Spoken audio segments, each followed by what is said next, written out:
ஒரு 300 பிசியோடைய அவுட்புட்டும் பொன்னியின் செல்வனுடைய அவுட்புட்டும் அந்த லெவலுக்கு மேட்ச் ஆகாம போறதுக்கு என்ன காரணம்? ரொம்ப முக்கியமான விஷயம் அதுக்கு உண்டான டைம்லைன், அதுக்கு உண்டான ஆர்டிஸ்ட் டேலண்ட். இப்போ ஆர்டிஸ்ட் டேலண்ட் முன்னாடி இருந்ததை விட பல மடங்கு இம்ப்ரூவ் ஆயிருக்கு இந்தியாவை பொறுத்த வரைக்கும். So we have talent. எனக்கு தெரிஞ்ச வரைக்கும் we have the record person. அதாவது 3Dயில் மட்டும் இன்னும் கொஞ்சம் நிறைய ஆர்டிஸ்ட் வரணுன்றது தான் வந்து இந்தியன் மார்க்கெட்டோட எதிர்பார்ப்பாக இருக்குது ஆக்சுவலாக. ஸோ அதுவும் கிடச்சிருச்சு அப்படின்னா கண்டிப்பாக நம்மளால் இதை பிரிட்ஜ் பண்ண முடியும். டைம்லைன் தான் ரொம்ப முக்கியமான விஷயம். ரெண்டாவது வந்து அதோட பைப்லைன். ஆக்சுவலாக வந்து ஃபாரினில் இல்லாத ஒரு விஷயம், ஐ மீன் இங்கே இல்லாத விஷயம் அங்கே என்ன இருக்குது அப்படின்னு பார்த்தீங்கன்னா அவங்களோட பைப்லைன் ஆக்சுவலாக. ஸோ ரொம்ப அவங்களோட பைப்லைன் அப்படி ஒரு ஒரு பொட்டன்ஷியல் இருக்கும் ஆக்சுவலாக அவங்களோட தாட் ப்ராசஸை ஒரு படம் எடுத்து கொண்டு போகிறது.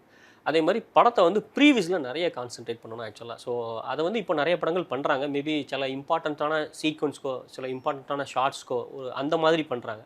அவங்கள பொறுத்த வரைக்கும் ஒரு படம் end to end pre production பண்ணிடுவாங்க. ஸோ உங்களுக்கு கேமரா ஆங்கிள், ஆர்டிஸ்டோட காஸ்டியூம்ஸ், ஆக்சுவலாக மூவ்மெண்ட் எப்படி இருக்க போகுது, ஆர்டிஸ்ட் எப்படி எக்ஸ்பிரஷன்ஸ் கொடுக்க போகிறாங்க ஆக்சுவலாக, அதில் எல்லாமே எண்ட் டு எண்டு அதை வந்து ப்ரீ பிளான் பண்ணி தான் ஒரு ஷூட்டிங் ஸ்பாட்டுக்கே அவங்க போவாங்க. அப்போது ரிசல்ட் வந்து ரொம்ப ரீஃபைண்டாக இருக்கும் ஆக்சுவலாக.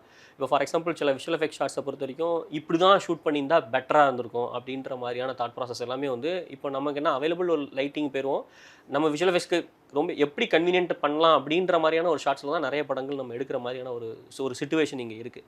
அங்கே எப்படி இருக்கும் அப்படின்னு பார்த்தீங்கன்னா ஆக்சுவலாக அந்த விஷுவல் எஃபெக்ட்ஸ்க்குன்னு ரொம்ப மெனக்கிட்டு அதுக்குன்னு நிறைய ரிசர்ச் அண்ட் டெவலப்மெண்ட் பண்ணி அதுக்குன்னு ஒரு என்வரான்மெண்ட் கிரியேட் பண்ணுவாங்க. அதுக்குன்னு ஒரு டெக்னாலஜிக்கல் பேப்பர் இருக்கும் ஆக்சுவலாக. ஸோ நம்ம முன்னாடி சொன்ன மேட்ரிக்ஸ் படம்லாம் பார்த்தீங்கன்னா அப்படின்னா அது புல்லட் டைமிங்னு ஒரு கேமராஸ் இருக்கும். ஸோ அந்த கேமரா வந்து கம்ப்ளீட்லி ஒரு 4 பேட்டன்ட் இருக்குன்னு நினைக்கிறேன் எனக்கு நாட் ராங் ஆக்சுவலாக. ஸோ அது அந்த மாதிரி ஒரு கேமராவோட பிளேஸ்மெண்ட்ஸ் எப்படி வைக்கணும், எப்படி ஒரு ஸ்மூத்னஸ் அரைவ் பண்ணணுன்றது வந்து ஒரு கிரவுண்ட் பிரேக்கிங் ரிசர்ச் பண்ணியிருப்பாங்க.